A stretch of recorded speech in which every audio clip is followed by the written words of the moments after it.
far we've done everything as if we don't really want to be with our partner. We're not very close to each other. So closed position is a way to get us closer and dancing more with our partner.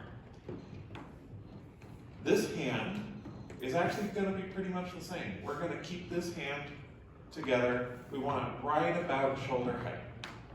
And if you have a height difference with your partner, split the difference.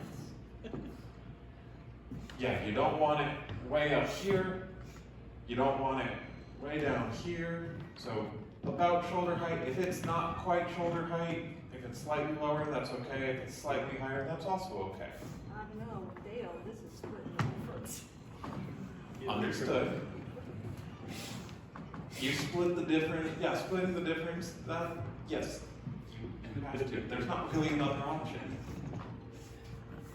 The other hand, so man's right hand, I'm going to place on the lady's shoulder blade. Right here. I want to keep this elbow up as much as I can, and then she is going to gently rest her hand on my shoulder. The biggest thing that's important here is that she's supporting her own weight with this arm. So if I were to all of a sudden leave, she's still holding her arm in the same spot.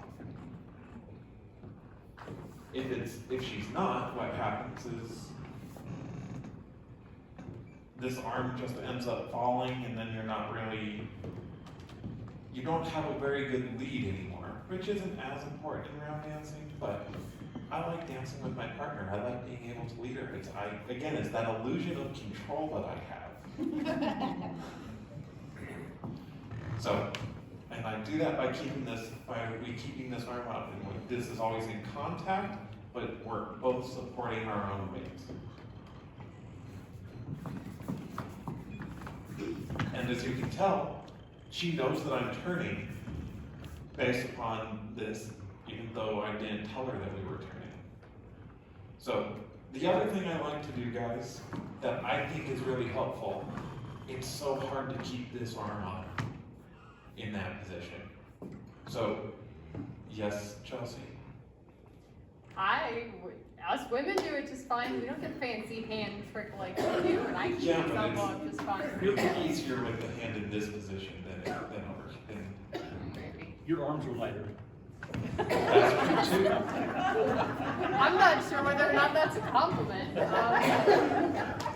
Calling me weak sauce Roger? So, what I do that helps me and that I've learned from other people is when I'm putting my hand on her shoulder blade, instead of just having it straight across like this, if I point it down, it forces this elbow up. That's true. You have your hand down, you can't really point the elbow down unless you're super flexible like me.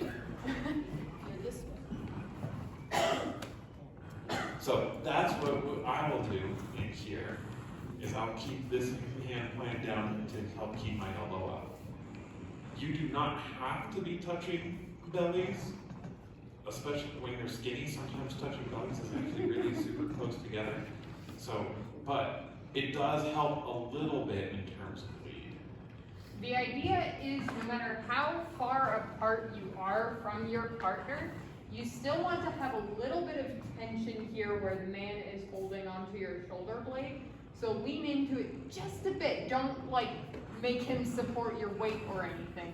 But the way that I heard another cuer describe it that I liked is that his hand is the spoon, and it is your job to fill the spoon.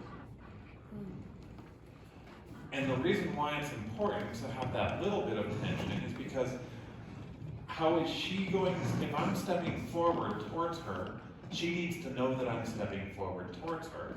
And if this hand moves backward because I'm stepping forward, she can feel that and she can step with me. So she can feel wherever I'm going. And I can change direction.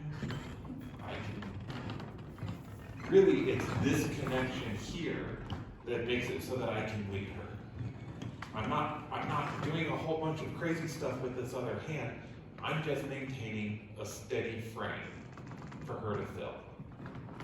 And as long as you maintain that same amount of contact, you should just move together and it should just work in a perfect world.